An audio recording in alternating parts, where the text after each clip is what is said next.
Assalamualaikum warahmatullahi wabarakatuh. Terima kasih sudah klik video ini. Semoga kita selalu diberikan kesehatan, kelancaran rizki, dan semoga Allah Subhanahu wa Ta'ala mempermudah segala urusan kita. Amin, amin ya robbal alamin. Bayangkan sebuah gulungan tua ditemukan di reruntuhan perpustakaan kuno di Syam. Tertulis dalam tinta hitam yang mulai pudar. Isinya, Yerusalem bukan kota suci tiga agama. Itu hanya propaganda. Tempat itu milik Islam sepenuhnya, mutlak dan selamanya. Dokumen ini bukan sekedar catatan sejarah biasa. Ini adalah sebuah ledakan bagi narasi yang selama ini kita telan bulat-bulat, bahwa Yerusalem adalah warisan bersama Yahudi, Kristen, dan Islam. Tapi tunggu dulu, apakah benar seperti itu? Atau kita semua sedang dibodohi? Simak video ini sampai akhir agar tidak sesat. Bismillah, mari kita mulai ceritanya.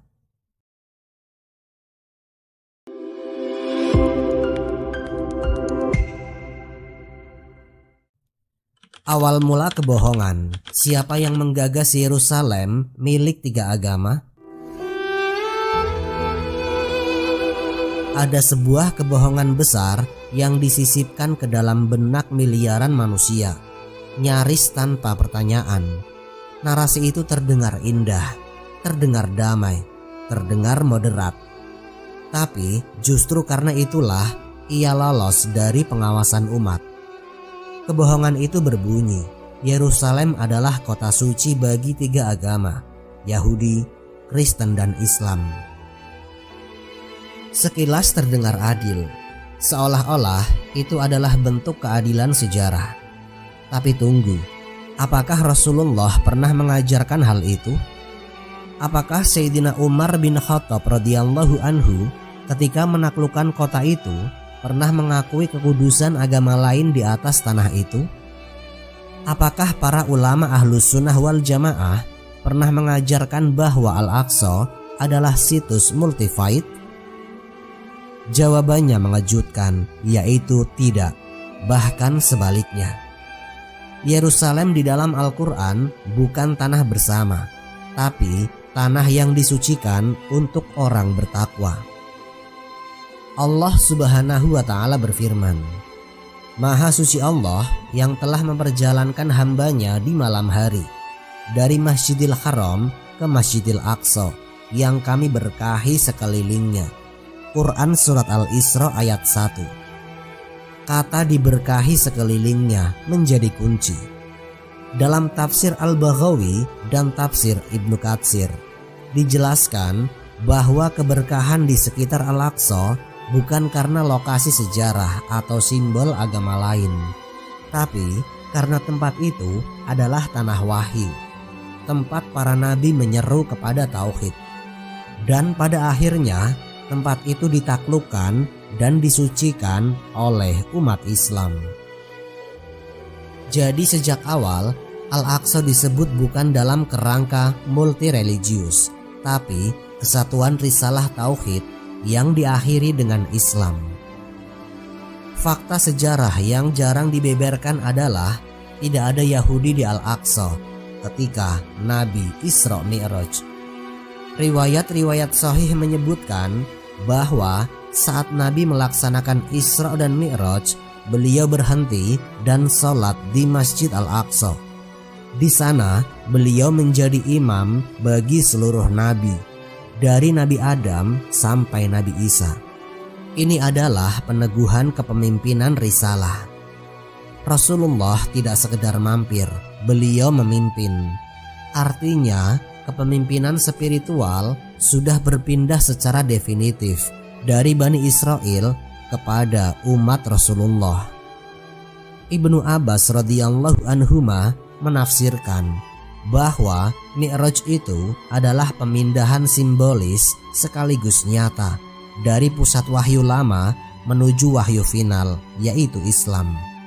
Maka sejak itu Masjid Al-Aqsa menjadi milik umat Rasulullah, bukan secara simbolik tapi syar'i. Dan satu fakta yang mencengangkan, ketika Nabi Isra Mi'raj, Yerusalem tidak dikuasai Yahudi, dan mereka bahkan tidak memiliki satu sinagog pun di Al-Aqsa. Mereka telah terusir sejak berabad-abad sebelumnya akibat pembangkangan terhadap para nabi.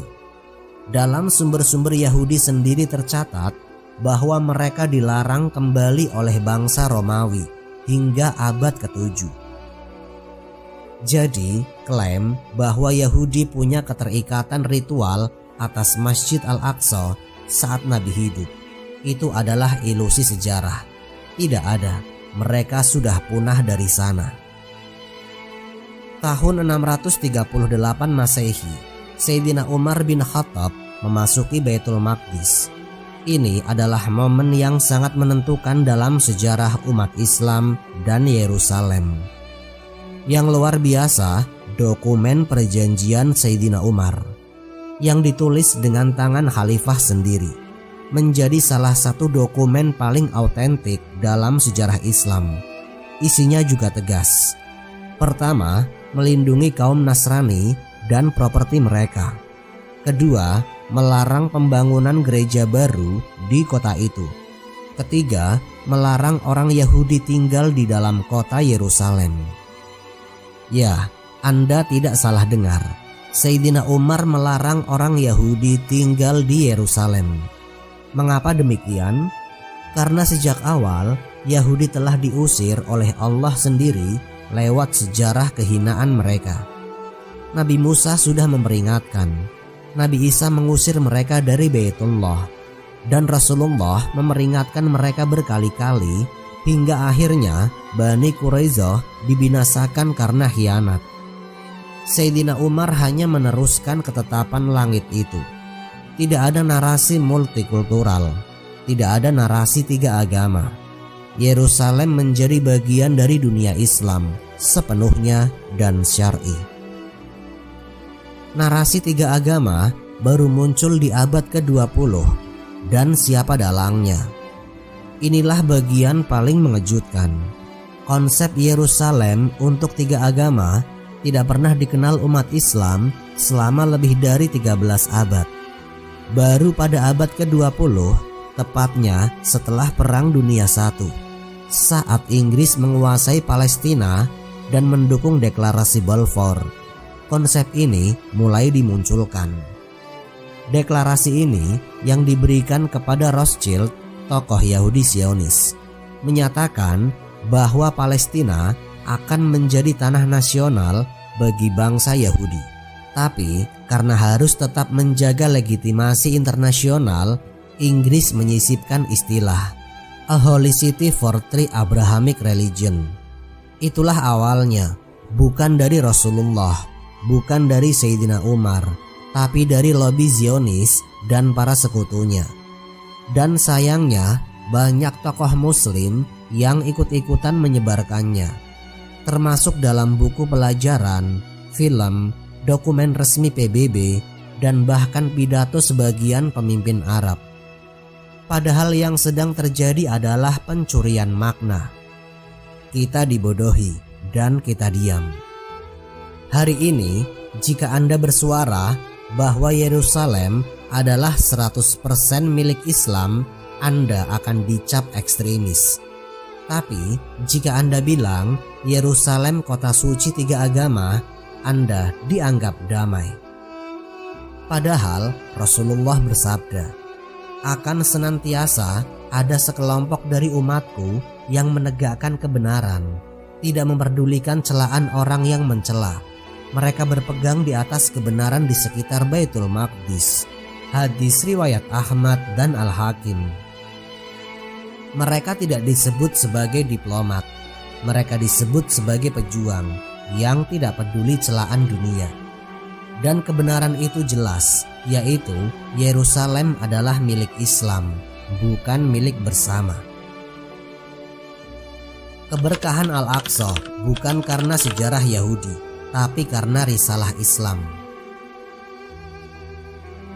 Di antara kebohongan terbesar yang disebarkan oleh propaganda modern adalah bahwa Yerusalem, atau lebih tepatnya Baitul Maqdis, dimuliakan karena ia adalah situs sejarah kuno umat Yahudi dan Kristen. Dan karena alasan itulah umat Islam pun disebut ikut menumpang kesuciannya. Tapi mari kita tarik mundur, bukan ke abad 20, tapi ke masa diturunkannya wahyu. Apakah Al-Quran pernah menyebut bahwa keberkahan tanah Al-Aqsa karena ia milik Yahudi? Apakah ada satu ayat yang menyebutkan bahwa kita menghormati tanah itu karena adanya kuil Sulaiman? Jawabannya justru sebaliknya. Tanah yang diberkahi karena risalah, bukan karena bangsa. Dalam Quran surat Al-Anbiya ayat 71, Allah Subhanahu wa Ta'ala berfirman, "Dan kami selamatkan Ibrahim dan Lot ke sebuah negeri yang telah kami berkahi untuk seluruh alam." Apa negeri yang dimaksud? Para mufassir termasuk Imam At-Tabari dan Ibnu Katsir sepakat. Mereka sepakat negeri itu adalah Syam, termasuk Palestina dan Yerusalem. Tapi perhatikan, keberkahan itu bukan karena orang-orangnya, bukan karena ada bangsa Yahudi, dan bukan karena bangunan buatan manusia. Keberkahan itu karena negeri tersebut adalah medan dakwah para nabi, tempat diturunkannya wahyu, tempat berlangsungnya risalah tauhid. Artinya, ketika risalah itu ditolak atau ketika bangsa yang memegangnya berkhianat, maka keberkahan itu bisa dicabut. Bahkan mereka diusir dari tanah tersebut, seperti dalam firman Allah tentang Bani Israel. "Dan kami berkata kepada Bani Israel setelah itu, tinggallah di bumi itu. Maka apabila telah datang janji yang terakhir, kami akan kumpulkan kalian dalam keadaan bercampur baur." Quran Surat Al-Isra ayat 104. Kalimat "kami akan kumpulkan kalian" bukan bentuk kasih sayang. Justru ini adalah isyarat akan datangnya penghancuran terakhir terhadap mereka, yang disertai dengan pengumpulan mereka di satu tempat, yakni Palestina. Ini bukan pengakuan atas hak mereka. Ini adalah peringatan. Banyak yang tidak menyadari bahwa dalam hadis-hadis sahih, Rasulullah tidak pernah menyebut Yerusalem sebagai kota suci karena warisan Yahudi atau Nasrani. Justru beliau mengangkat kedudukannya karena dua hal, yaitu ia menjadi tempat sholat seluruh nabi saat Isra Mi'raj, dan ia akan menjadi markas akhir umat Islam ketika fitnah besar muncul. Rasulullah Shallallahu Alaihi Wasallam bersabda, "Sholat di Masjid Al-Aqsa lebih utama dari 1000 sholat di tempat lain, kecuali Masjidil Haram dan Masjid Nabawi." Hadis riwayat Bukhari dan Muslim. Lalu, apakah Nabi pernah menyebut alasan keutamaannya karena Sulaiman atau karena kuil Yahudi? Jawabannya adalah tidak. Yang menjadi alasan adalah karena ia bagian dari 3 masjid utama umat Islam, yang semuanya berada di bawah kepemimpinan risalah Rasulullah. Para sahabat tidak pernah mengakui kuil Yahudi, mereka menghapusnya. Ketika Sayyidina Umar bin Khattab radhiyallahu anhu tiba di Al-Quds, beliau tidak mencari kuil Sulaiman. Bahkan dalam catatan sejarah, termasuk dalam karya Ibnu Jarir At-Tabari dan Ibnu Katsir, disebut bahwa Sayyidina Umar justru mendapati Al-Aqsa dalam kondisi penuh kotoran dan reruntuhan, dijadikan tempat pembuangan sampah oleh kaum Nasrani untuk menghina Yahudi. Tapi, apakah Sayyidina Umar membangunnya kembali sebagai kuil Sulaiman? Tidak. Justru beliau menyapu bersih reruntuhan itu dan mendirikan tempat sujud di ujung selatan, tempat mihrab berada hari ini, sebagai simbol arah kiblat, bukan simbol warisan Yahudi. Ini penting dipahami bahwa Sayyidina Umar tidak menelusuri tempat Nabi Sulaiman. Sayyidina Umar tidak berusaha menghidupkan kembali situs lama Yahudi.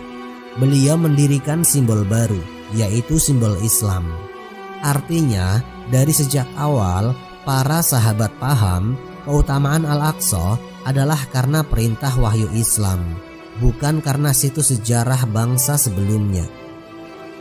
Bangsa yang terbuang bukan bangsa pewaris tanah suci. Jika kita melihat Al-Quran, maka kita dapati bahwa status Bani Israel bukan sebagai pewaris tanah suci, tetapi sebagai bangsa yang diangkat derajatnya jika mereka taat dan dihinakan jika mereka membangkang. Allah berfirman, "Dan ingatlah ketika Tuhanmu mengumumkan, sungguh jika kamu bersyukur, niscaya akan menambah nikmatku. Tetapi jika kamu kufur, maka azabku sangat pedih." Quran Surat Ibrahim ayat 7. Bani Israel diberi tanah itu adalah benar, tapi sebagai ujian, bukan hak abadi. Dan mereka menyia-nyiakan nikmat itu. Mereka membunuh nabi-nabi mereka sendiri.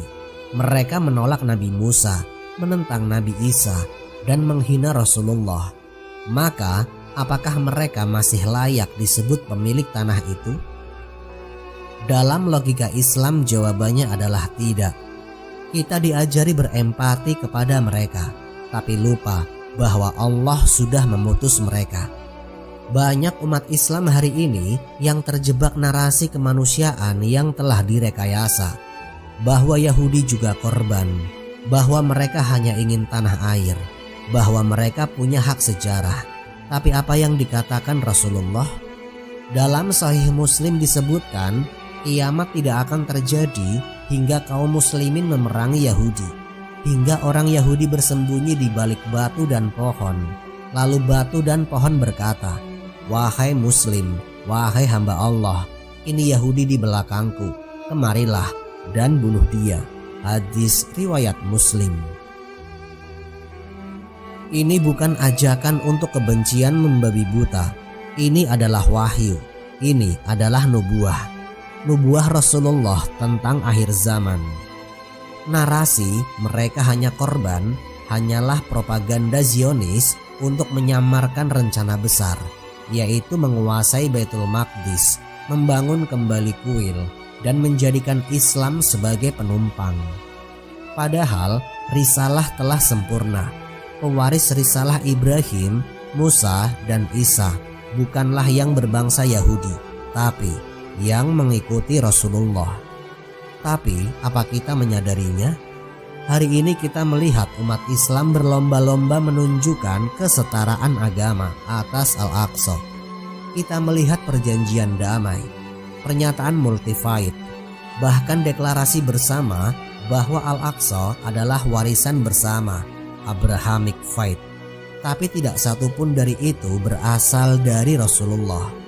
Dan satu pertanyaan penting belum dijawab, yaitu jika Rasulullah tidak pernah menyebut Al-Aqsa milik tiga agama, jika para sahabat tidak pernah memperbolehkan Yahudi membangunnya kembali, jika para ulama menyebut itu milik Islam, maka siapa yang menyisipkan narasi ini ke dalam kepala kita? Zionisme, proyek kuil, dan rencana penghancuran Al-Aqsa bukti mereka tidak menganggap Islam sebagai pewaris sejarah. Kita telah melihat bahwa tanah suci itu, Baitul Maqdis, bukanlah milik tiga agama, tapi milik satu risalah, yaitu risalah Tauhid yang ditutup dengan kenabian Rasulullah. Tapi narasi itu telah diretas oleh kekuatan besar yang tidak hanya bergerak di bidang militer dan politik, tapi juga dalam penguasaan sejarah. Disinilah kita harus mulai bicara secara jujur, yaitu tentang Zionisme, sebuah gerakan global yang tidak hanya bertujuan menciptakan negara, tapi membangkitkan sebuah kuil, yang dalam literatur mereka disebut sebagai Third Temple atau kuil ketiga. Dan inilah yang tidak disadari oleh banyak umat muslim, yaitu Zionis bukan sekedar gerakan politik. Ia adalah proyek ideologis akhir zaman. Zionisme adalah gerakan iman, bukan sekedar negara. Banyak yang mengira Zionisme lahir abad ke-19 melalui Theodor Herzl, jurnalis Yahudi asal Australia. Tapi ini hanya wajah modernnya saja.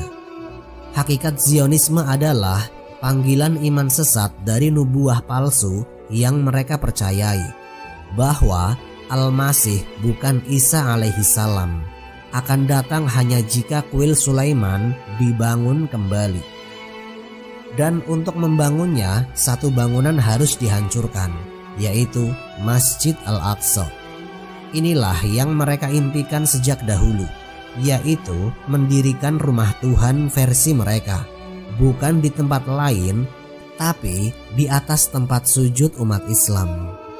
Apa bukti nyata proyek mereka? Lihat fakta-fakta berikut ini. Penggalian besar-besaran dilakukan secara rahasia di bawah Masjid Al-Aqsa. Bahkan beberapa bagian lantai masjid pernah ambles karena aktivitas bawah tanah ini. Sejak tahun 1967, otoritas pendudukan telah membiarkan kelompok ekstremis Yahudi membakar pintu-pintu masjid, melempari jemaah, bahkan memasuki area suci dengan dikawal militer. Beberapa kelompok Zionis secara terang-terangan mengadakan ritual ibadah kuil di dekat gerbang Mughrabi dengan membawa replika alat-alat kuil Sulaiman. Salah satunya adalah kelompok Temple Institute yang sudah membuat rencana arsitektural kuil baru, lengkap dengan altar kurban, tabut perjanjian, dan imam besar mereka. Mereka tidak menyembunyikan ambisi. Pernyataan-pernyataan dari tokoh-tokoh Zionis menyebut tidak akan ada perdamaian sejati hingga kuil Sulaiman berdiri kembali di tempatnya yang sah.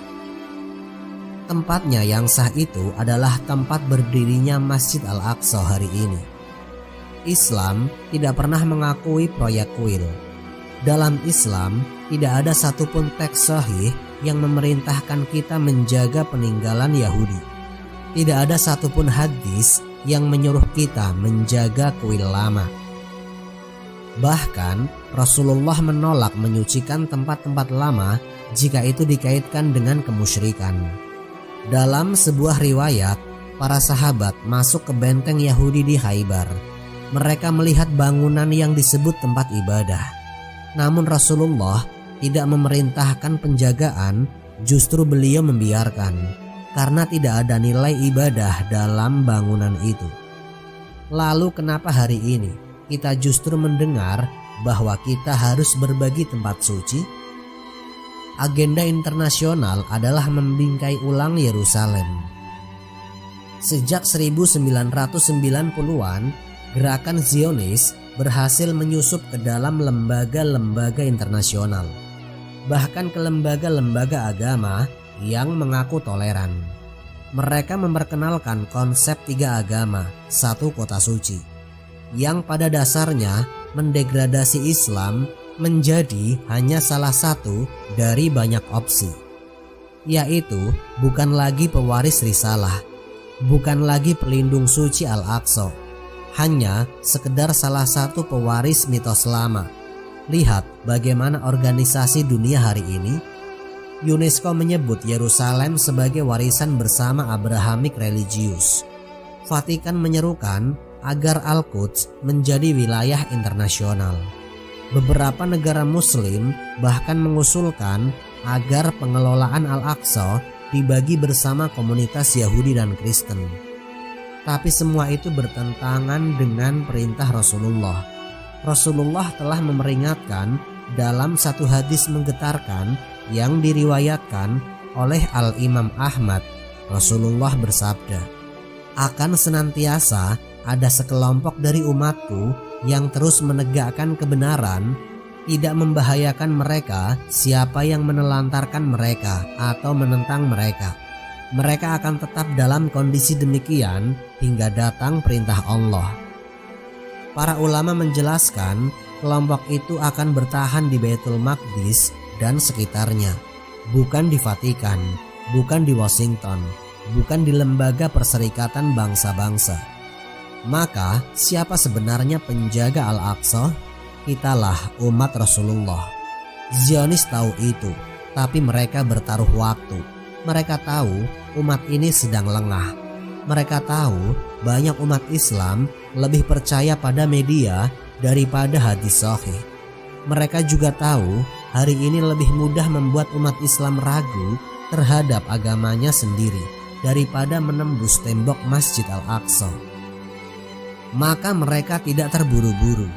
Mereka menggali bawah tanah, menunggu waktu, menyisipkan narasi, dan membiarkan umat ini kehilangan Al-Aqsa bukan dengan rudal tapi dengan keraguan.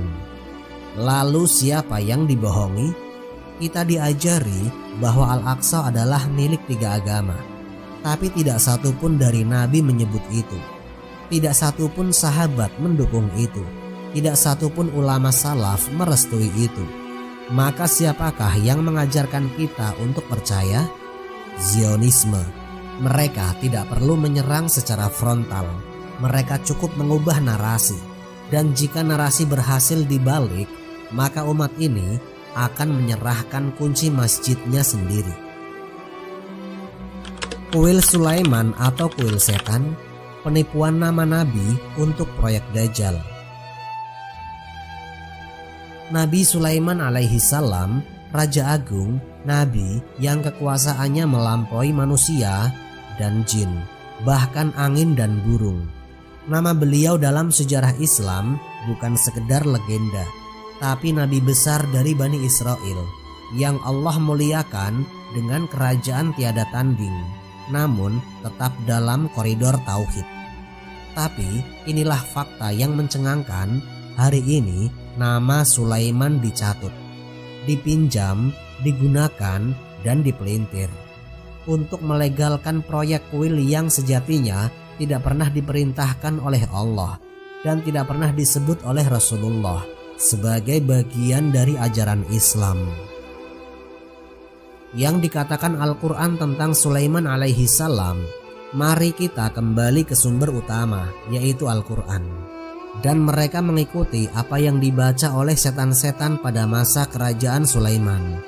Padahal Sulaiman tidak kafir, tapi setan-setan itulah yang kafir. Mereka mengajarkan sihir kepada manusia.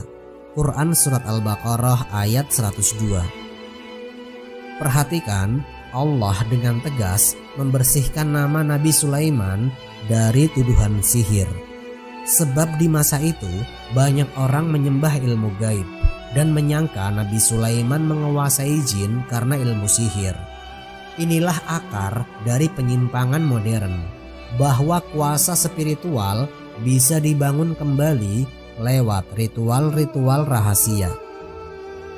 Zionisme Kabalah, cabang spiritual sesat Yahudi, menganggap bahwa kekuatan kerajaan Sulaiman bisa dibangkitkan kembali lewat bangunan fisik, yaitu sebuah kuil yang mereka klaim dulu dibangun oleh Nabi Sulaiman. Tapi apakah benar Nabi Sulaiman membangun kuil mereka? Jawabannya adalah tidak.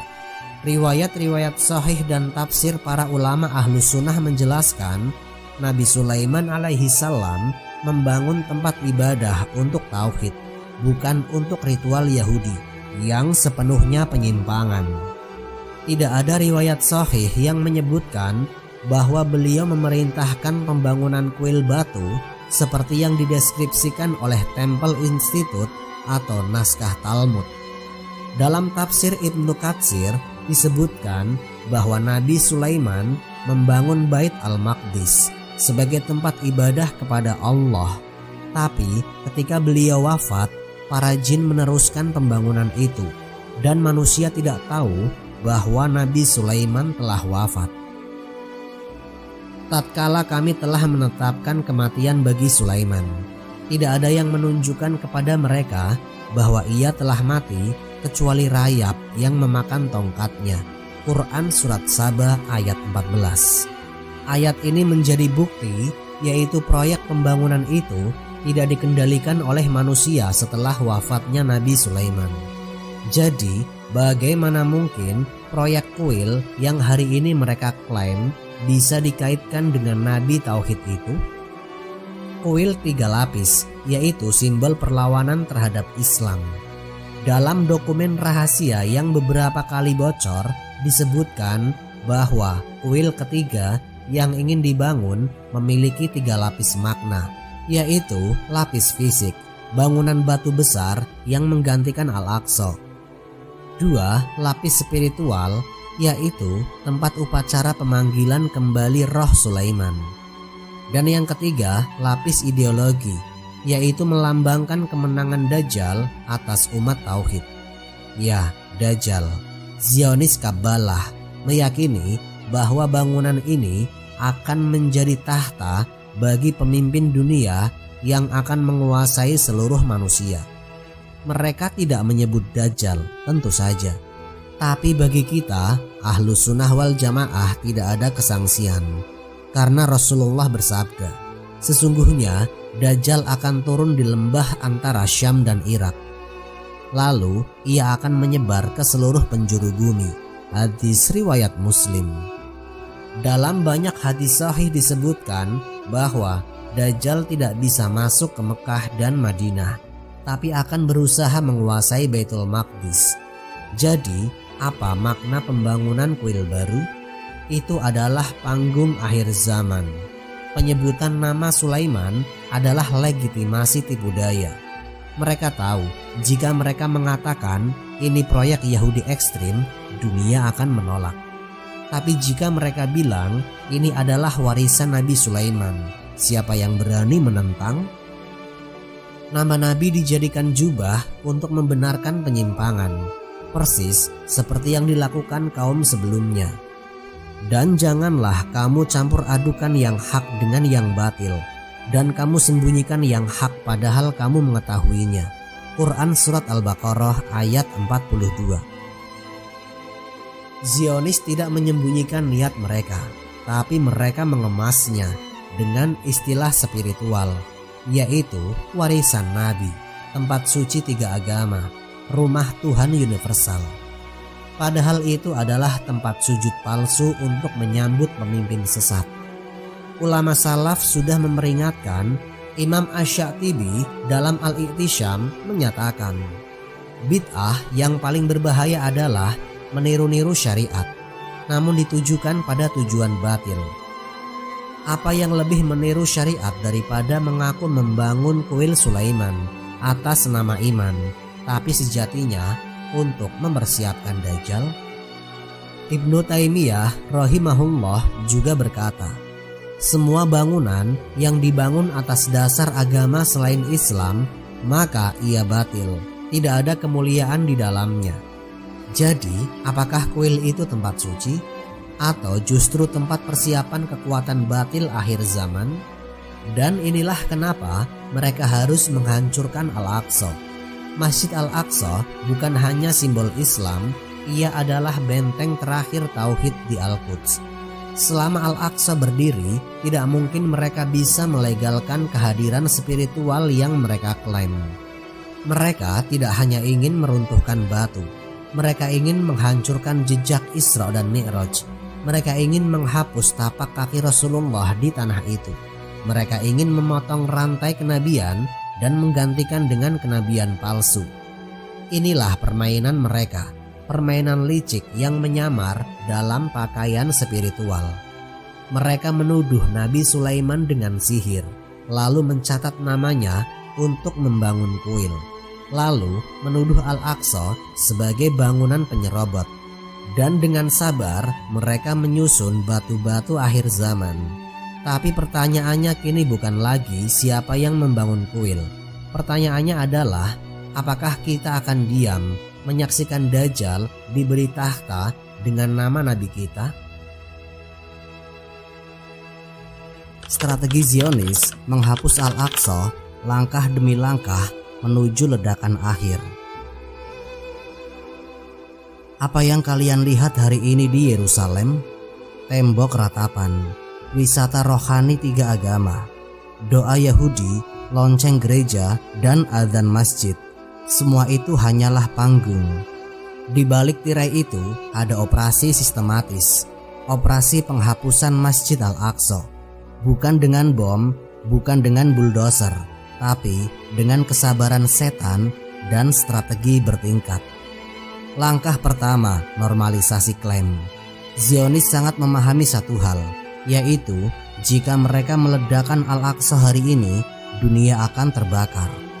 Tapi kalau mereka menunda dan perlahan membentuk persepsi bahwa Al-Aqsa adalah wilayah bersama, maka penghancuran nanti akan tampak sebagai hal biasa. Maka lahirlah narasi, kuil Sulaiman pernah berdiri di sini dan kami hanya ingin membangun kembali sejarah kami.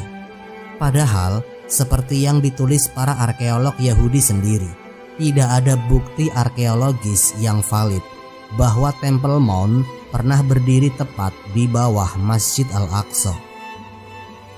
Namun media, kurikulum, bahkan sebagian ulama liberal di negeri-negeri Islam mulai ikut menyuarakan narasi itu. Umat dibius, kebenaran dibengkokkan. Langkah kedua, gali tanah, rusak pondasi. Selama lebih dari 2 dekade terakhir, penggalian demi penggalian dilakukan secara diam-diam di bawah kompleks Masjid Al-Aqsa, tanpa izin, tanpa pengawasan arkeologi internasional. Terowongan bawah tanah pun dibuat dengan dalih mencari reruntuhan kuil lama. Tapi yang benar-benar terjadi, pondasi Al-Aqsa dilemahkan, struktur bangunan dilonggarkan, dinding-dinding mulai retak, pondasi mulai goyah. Ini bukan teori, tapi ini fakta. Foto-foto dari tahun ke tahun menunjukkan pergeseran struktur tanah di bawah Al-Aqsa. Tujuannya adalah satu ledakan kecil di masa depan, dan bangunan itu akan runtuh seperti kartu domino. Langkah ketiga, pecah persepsi umat Islam. Mereka tahu, yaitu umat Islam akan bergerak jika Al-Aqsa diserang secara langsung. Tapi jika mereka berhasil membuat kita sendiri ragu, apakah benar Al-Aqsa masih suci? Apakah Yerusalem tidak milik bersama saja? Bukankah ada masjid lain yang lebih utama? Maka ketika kehancuran itu datang, respon kita tidak lagi marah, tapi bimbang. Inilah mengapa mereka gencar menyusupkan pemikiran liberal ke dunia Islam. Semua agama sama. Tempat suci itu sekedar simbol, yang penting hati. Kita harus adil kepada semua klaim sejarah. Padahal Rasulullah tidak pernah mengajarkan kompromi dalam hal akidah. Langkah keempat, ganggu dan kuasai waktu. Serangan ke Masjid Al-Aqsa kini tidak lagi fisik semata, tapi dengan mengatur waktu. Umat Islam dilarang masuk di jam-jam tertentu. Penjaga muslim ditangkap secara acak. Pelajar penghafal Al-Quran dianiaya. Pintu-pintu ditutup saat sholat Jumat. Langkah-langkah ini dilakukan sedikit demi sedikit agar umat Islam terbiasa dengan kehilangan, sehingga ketika nanti semua akses ditutup, umat hanya akan berkata, "Itu sudah biasa, sudah sejak lama kami dibatasi." Langkah kelima, menunggu momen politik yang tepat. Zionis bukan hanya membangun kekuatan militer, mereka juga membangun momentum publik. Mereka menanti, yaitu menanti dunia Islam dalam kekacauan. Timur Tengah saling bertengkar, ulama dan intelektual saling curiga. Umat Islam sibuk memperdebatkan hal-hal kecil. Ketika dunia Islam retak dari dalam, maka tombol akan ditekan. Satu ledakan akan menghapus Al-Aqsa, dan reruntuhan akan diumumkan sebagai ruang pembangunan kuil Sulaiman yang telah lama ditunggu. Rasulullah sudah memperingatkan, perhatikan baik-baik hadis ini. Akan ada dari umatku sekelompok orang yang tidak peduli siapa yang mencela mereka. Mereka berada di Baitul Maqdis dan sekitarnya. Hadis riwayat Ahmad dan Tobrani. Mengapa disebut Baitul Maqdis dan sekitarnya?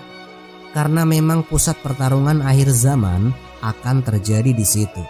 Dan musuh paling gigih bukan sekedar bangsa yang menjajah, tapi narasi yang membius umat. Umat Islam sedang diuji, Hari ini bukan tubuhmu yang mereka serang, tapi pemahamanmu tentang sejarah. Jika kalian percaya bahwa Yerusalem milik bersama, semua agama punya hak atas tanah kenabian, dan Al-Aqsa bisa digantikan oleh tempat suci lain, maka mereka telah menang tanpa menembakkan satu peluru pun. Umat ini bukan sedang kalah, tapi sedang disesatkan dalam diam. Maka pertanyaannya, ketika Al-Aqsa runtuh nanti dan dunia hanya terdiam, di pihak mana kalian akan berdiri? Kebenaran tentang Masjid Al-Aqsa yang disembunyikan, lokasi, luas, dan penyamarannya hari ini. Jika hari ini kalian bertanya kepada muslim manapun, di manakah Masjid Al-Aqsa? Sebagian besar akan menunjuk satu tempat yang berkubah emas, bersinar di bawah matahari Yerusalem. Bangunan megah itu dikenal sebagai Dome of the Rock. Tapi inilah ironi besar sejarah, itu bukan Masjid Al-Aqsa. Apa itu Dome of the Rock? Dome of the Rock adalah Qubat Asy-Syahrah, sebuah kubah yang dibangun oleh Khalifah Abdul Malik bin Marwan pada abad ke-1 Hijriah. Tujuannya adalah melindungi batu karang yang diyakini sebagai tempat Nabi diangkat ke langit dalam peristiwa Isra Mi'raj. Namun, bangunan ini bukanlah masjid tempat sholat berjamaah utama. Bukan juga ruang utama tempat Rasulullah mengimami para nabi pada malam Isra. Dan yang lebih mengejutkan, Zionis justru membiarkan bangunan itu tetap megah. Mereka tahu, selama umat Islam mengira itu adalah Al-Aqsa, maka yang sesungguhnya bisa mereka kendalikan, gali, dan rusak dengan bebas. Luas sebenarnya Masjid Al-Aqsa. Masjid Al-Aqsa bukan satu bangunan. Masjid Al-Aqsa adalah seluruh kawasan seluas 144.000 meter persegi, mencakup Masjid Qibli yang berkubah abu-abu di sebelah selatan, Dome of the Rock yang berkubah emas, teras-teras, taman, lorong-lorong, hingga dindingnya, dan bahkan ruang bawah tanahnya. Semua itu adalah Masjid Al-Aqsa. Hal ini ditegaskan oleh ulama ahlu sunnah, termasuk oleh Imam Ibnu Taimiyah rahimahullah. Al-Masjid Al-Aqsa mencakup seluruh area yang dikelilingi tembok, yang dahulu dimuliakan oleh para nabi dan digunakan untuk ibadah. Namun apa yang terjadi hari ini? Umat Islam dikondisikan untuk fokus pada satu bangunan saja, sehingga ketika bagian lain dikuasai, digali, dan diubah, tidak ada yang merasa Masjid Al-Aqsa sedang diserang. Strategi penyamaran Zionis. Mereka tahu jika umat Islam menjaga seluruh kompleks, maka misi mereka gagal. Tapi jika umat hanya menjaga kubah emas, sisanya bisa diambil alih diam-diam. Dan itulah yang terjadi. Lihatlah fakta ini. Di bawah Dome of the Rock dibuat museum Yahudi bawah tanah. Di sisi barat kompleks dibuka jalan untuk tur Yahudi yang tidak melalui pintu utama Muslim. Di beberapa tempat, polisi Zionis bahkan mengganti papan nama menjadi Temple Mount. Nama Masjid Al-Aqsa dihapus perlahan dan menggantikan dengan Temple Mount, gunung tempat berdirinya bait suci Yahudi yang ingin mereka bangun. Penyusunan pemahaman ke umat Islam yang lebih mengerikan. Sebagian media, bahkan lembaga pendidikan Islam, ikut-ikutan menyebarkan kebingungan. Ada yang menyebut Al-Aqsa hanyalah tempat Mi'raj, bukan tempat ibadah. Ada yang menganggap lokasi pasti Al-Aqsa masih misteri. Bahkan ada yang berkata, jangan terlalu fanatik pada tempat, Islam itu tentang hati. Padahal dalam Sahih Muslim dan Bukhari, Rasulullah bersabda, janganlah kalian melakukan perjalanan untuk tujuan ibadah, kecuali ketiga masjid, Masjidil Haram, Masjidku Nabawi, dan Masjid Al-Aqsa. Hadis riwayat Bukhari dan Muslim. Ini bukan tempat biasa, ini bukan tanah milik bersama, ini milik umat Islam, sebagaimana Madinah dan Mekah. Pengakuan dari ulama besar, yaitu dari Syekh Al-Albani rahimahullah, pernah ditanya tentang situs Masjid Al-Aqsa. Beliau menjawab dengan tegas, Al-Aqsa adalah satu kesatuan kawasan, dan musuh-musuh Islam sengaja memalingkan perhatian umat agar hanya menjaga bagian yang tidak bisa mereka rusak. Demikian pula Syekh Ibnu Baz rahimahullah berkata, membela Al-Aqsa adalah fardu ain jika bagian-bagian dari masjid itu dikuasai atau diserang. Ketika umat Islam salah fokus, musuh menang. Bayangkan ini, umat Islam dari seluruh dunia berkumpul untuk menjaga kubah emas, sementara masjid Qibli digali, terowongan di bawahnya diperluas, struktur utama masjid dikelilingi dan dibatasi. Dan ketika bangunan masjid yang sebenarnya roboh, dunia Islam hanya menangisi yang kubah emas. Padahal kubah emas bukan diperintahkan Rasul untuk dijaga. Tiruan yang diperbolehkan, asli yang diabaikan. Hari ini kamu bisa menemukan replika Dome of the Rock di berbagai negara. Megah, indah, simbol kejayaan. Tapi yang asli, dikepung, dicabik, dihilangkan identitasnya. Umat Islam justru sibuk memfoto bangunannya, bukan menjaga kehormatannya. Saatnya umat Islam kembali sadar jika musuh-musuh Allah bersatu untuk membagi dan membingungkan kita, maka saatnya kita mengingat sabda Rasulullah, siapa yang tidak peduli dengan urusan kaum muslimin, maka ia bukan bagian dari mereka. Hadis riwayat Tabrani. Dan urusan kita hari ini bukan sekedar Al-Aqsa, tapi kesadaran bahwa kita telah ditipu dalam peta sejarah. Setelah semua fakta ini, setelah semua kebohongan yang terbongkar, kita harus berani mengakui satu hal yang paling menyakitkan. Selama ini kita dibutakan. Kita dibesarkan dengan peta sejarah yang dipalsukan. Diajar bahwa Yerusalem adalah kota suci tiga agama.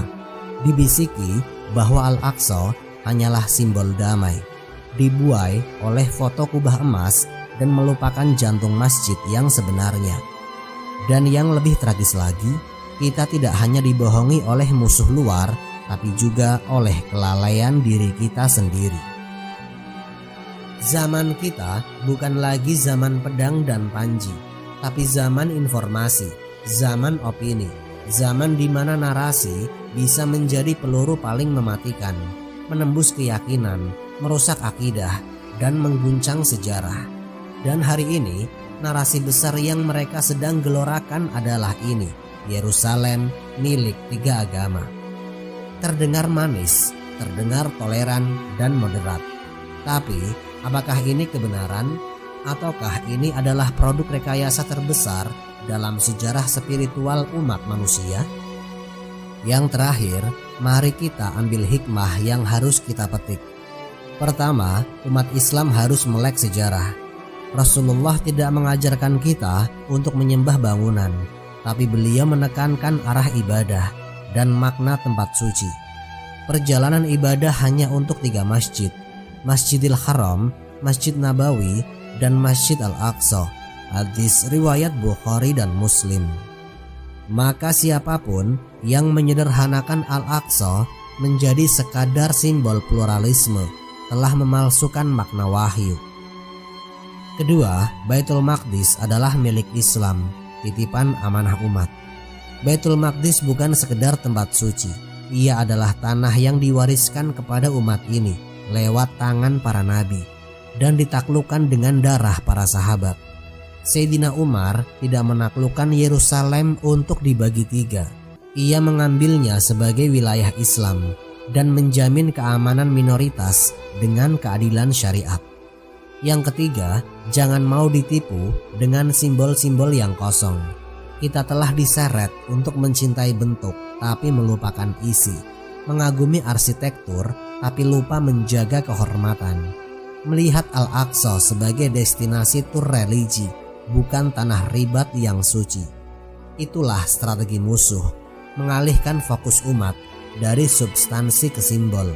Dan selama kita terjebak dalam simbol, kita telah menjadi pengawal ilusi. Yang keempat, kebangkitan dimulai dari kesadaran. Jangan tunggu roket atau perang besar untuk menyadari pentingnya Al-Aqsa, karena kesadaran adalah senjata pertama. Kesadaran akan sejarah yang dihianati, masjid yang dikepung diam-diam, akidah yang dilunakkan oleh narasi toleransi yang menyesatkan.